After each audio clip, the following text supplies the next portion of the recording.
England is facing an unprecedented demographic shift in history. The rise of Islam is irreversible.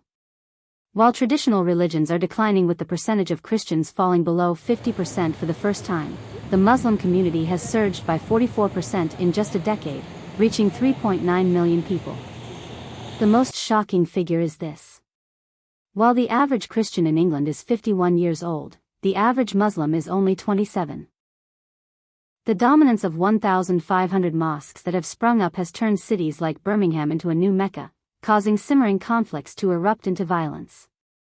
Today, let us delve into the deep-seated conflicts behind the red haze of the fiery protests in Manchester and Southport. Can the British social structure withstand a demographic whirlwind sweeping away all old barriers? The real answer will leave you astonished. There is one thing that perhaps everyone is gradually realizing. England is no longer the England we once knew. It is undergoing a metamorphosis. In the literal biological sense. A revolution without a loud bang, but with an impact greater than any invasion in history. Look straight at the number 44%. This is not the inflation rate that gives you a headache every time you go to the supermarket, but the growth rate of the Muslim community in just one decade from 2011 to 2021.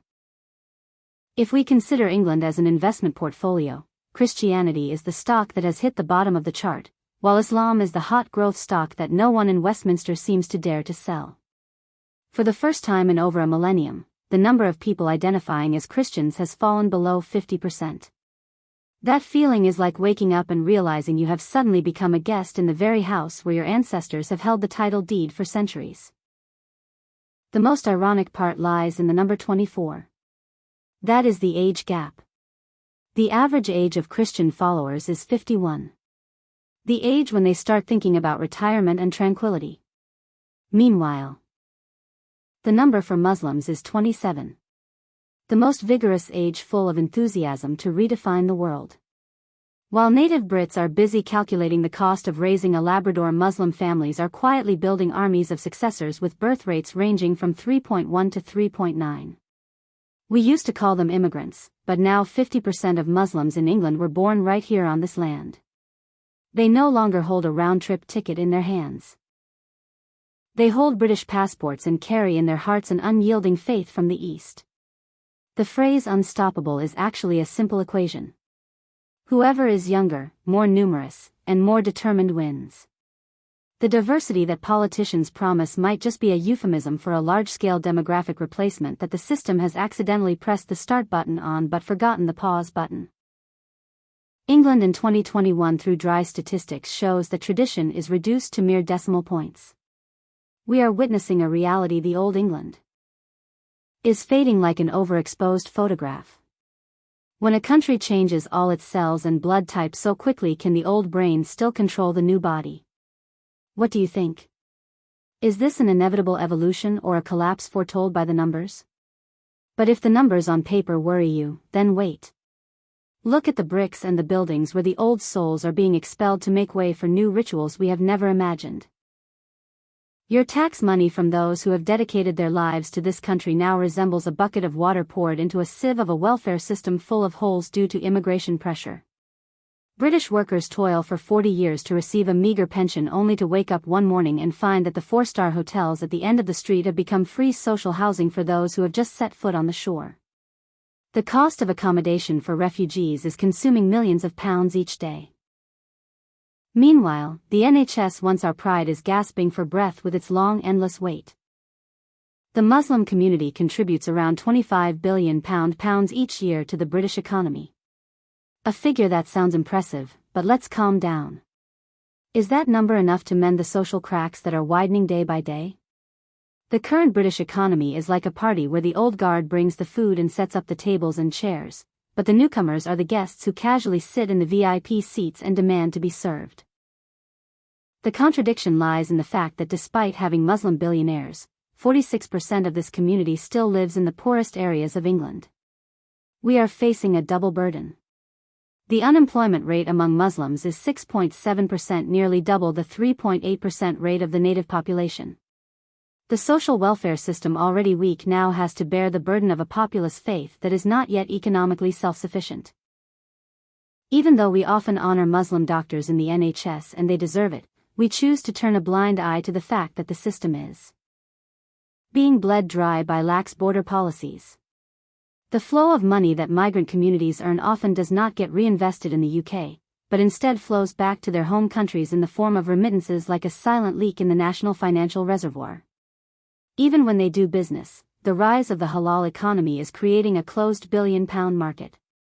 Money only circulates among those of the same faith, rarely flowing back out to sustain the wider community. Each social housing unit granted to a large immigrant family is an opportunity snatched away from a young British couple struggling to rent. Taxpayers suddenly find themselves like walking ATMs with no right to refuse a social project they never agreed to. This structural poverty is not just a matter of money. It is a ticking time bomb. When everything is drained from the national budget to the last ounce of patience of the working class, outrage is inevitable. How long can a nation endure if its kindness and tolerance are priced at a financial self-destruction? When resources are truly depleted, will cultural diversity still be celebrated on television, or will it become a sacrificial offering to poverty and despair? When the empty pockets and patience vanish, complaints will no longer remain in the dark corners of the pub. They begin to spill out onto the streets, turning into a riot in the squares under the red haze of chaos. The summer of 2024 in England was not hot because of the weather, but hot because of the fire from Molotov cocktails in Southport and the bloody brawls in Manchester. Let's talk about the absurdity of the digital age. Just a fake news story about an immigrant perpetrator spreading and all of England suddenly realizes that their social trust is more fragile and easily torn than an old newspaper left out in the rain.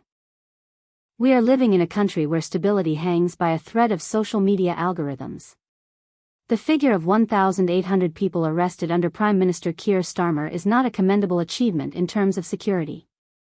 In fact, it is evidence that the government is using detention cells to cover up its failure to unite the nation. Justice now resembles a skewed scale bitterly referred to as two-tier policing, where an uncontrolled social media post can land you in jail faster than a real-life theft. British workers are starting to feel that the police's batons are only being swung in one direction. Even a tech billionaire like Elon Musk has jumped into reading the eulogy for our stability with a forecast of an inevitable civil war. When strangers start predicting the collapse of your home, that's when you know that house is no longer safe. The marches of Britain First with the slogan, "Stop the boats," are essentially the desperate cries of those who feel that national borders now only exist in old geography books. We spend up to £28 million for riot police to prevent taxpayers from clashing with those who are about to spend their tax money. Is there a more ironic scenario than this? The red smoke from the flares of the far right is not a symbol of victory. It is a cry for help from an identity being suffocated. 9-year prison sentences for inciting conflict may serve as a harsh deterrent, but they seem to only deepen the sense of betrayal among the white working class who feel they have become second-class citizens in their own homeland. By 2025, according to a Gallup survey, 1 in 5 Britons admitted that immigration was their biggest fear. The worry about new neighbors has officially surpassed concerns about utility bills or living costs. Diversity, once promoted as a paradise, is now being enforced with batons and expedited trials. When the state uses hard power to suppress anger instead of addressing its root causes, are they building sustainable peak? Trying to compress a massive pressure cooker? Can we truly call this a community when half the population looks at the other half through the barbed wire of riot police? The smoke will eventually dissipate, but behind it lies a reality far more terrifying. That is the formation of isolated spiritual fortresses where two worlds share the same coordinates, use the same postal system, but their thoughts and beliefs are separated by a millennium. Living parallel lives a polished term used by sociologists to describe a stark reality. We stand close to each other but never touch each other's souls. England today, ironically speaking, resembles a segregated food tray.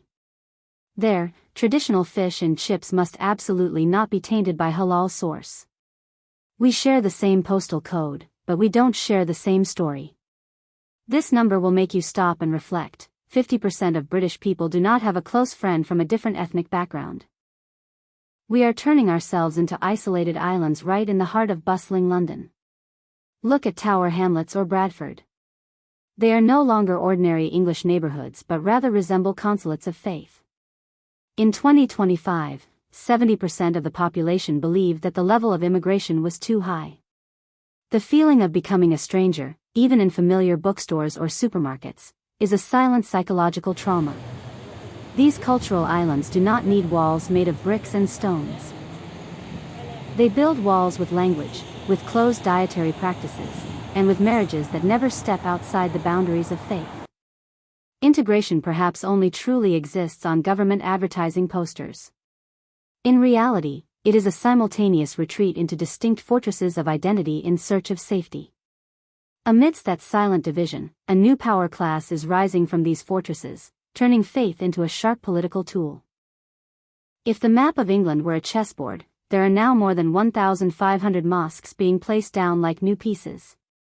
They rise like milestones marking a new cultural territory. Victorian churches stand silent like empty museums, while mosques are filled with worshippers spilling onto sidewalks. In Bradford, the density of places of worship creates a dense network of social life and community infrastructure. These places are not just for prayer. They are social fortresses with libraries, gyms, and schools. England today is a massive exhibition of change of ownership in history. People sell their heritage because no one needs it anymore and they buy it back to assert future ownership. England is facing a tough question. Is this community a new pillar of the future or a gradual replacement of the old order? Faith is no longer confined to temples. It now has a seat at the political table. The Muslim vote has changed the political landscape, where religious and international issues increasing. England is being rebuilt with money from many sources, from skyscrapers to infrastructure. Are we witnessing the end of an old empire or the beginning of a new society? The England that our generation once knew seems to be retreating into history. The rise of Islam is not only a religious phenomenon but also a reflection of a changing society. We see old churches changing hands, neighborhoods changing colors, and deep divisions forming in society. England in 2030 may become a complex society of parallel communities. After witnessing these shifts, the question remains whether a nation changing so quickly can remain unified. Are we leaving behind a diverse society or a fragmented one? If these perspectives resonate, please support us by liking and subscribing for more analysis.